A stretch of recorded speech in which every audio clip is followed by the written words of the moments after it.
Vale, 3, 2, 1, Electro Battle. Va a empezar ya el campeonato, ¿vale? Y me gustaría anunciar primero que va a haber una doble muerte electro, ¿vale? Que va a ser la primera muerte electro en pareja. Bueno, presentaros.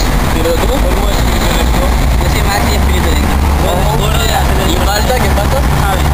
Javi de la Espíritu Electro de la Secretaria. Vale.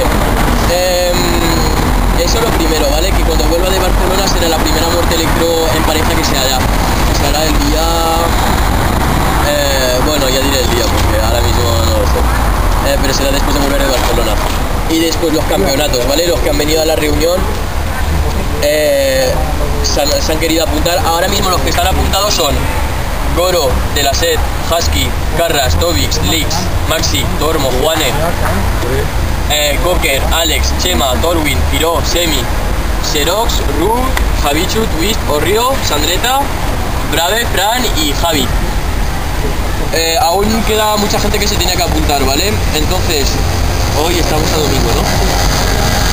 El día de la reunión de Royal el martes será el día que cierre los apuntes.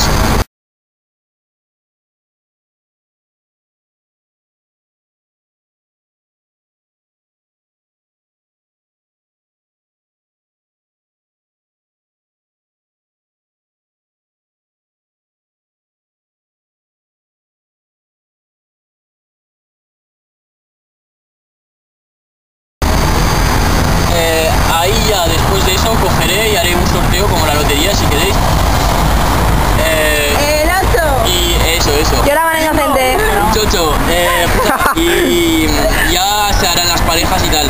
Este es el primer campeonato, así que por eso lo hago así a sorteo, porque tampoco da igual quién se enfrente contra quién, porque será para ver vuestro nivel más que nada y para hacer 2 divisiones, ¿vale?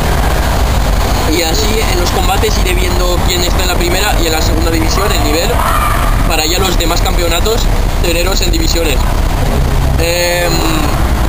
Y nada, algo más que decir, alguna cosa que queréis pedir, nada. Muerte de papel de fumar. ¡Papel de fumar! ¡Papel de fumar! ¡Papel de fumar! Estamos a paciencia. Vale, Estamos... Que la muerte electro doble, que no va a ser de malos rollos ni tal, como lo que pasó en la muerte electro de Sandreta, que... ¡Sandreta! ¡Sandreta ganó! ¡El moco! ¡El moco! ¡El moco! Vale, también quería decir que con lo que ha pasado en Sandreta Hauserita, vamos a empezar a... Vamos a poner Electro Battle en un polideportivo donde está situado. Vale, Benicalao, va a ser como una sala un poco a lo Athletic. Va a ser una gran cancha de baloncesto con un círculo en medio con gradas de gradas, ¿no? Caben ahí por lo menos... Caben 300 personas. A lo Vertifa, eso es un polideportivo encerrado. Sí. Y costará 2 euros o 3 la entrada, según lo que venga, para no dejar pasar a la gente que no tiene nada que ver con el movimiento, porque si no después pasa lo que pasa y hay 200 personas en Ruinas de Aragón, la mitad no pintan y empiezan a insultar, se aburren, hacen cosas.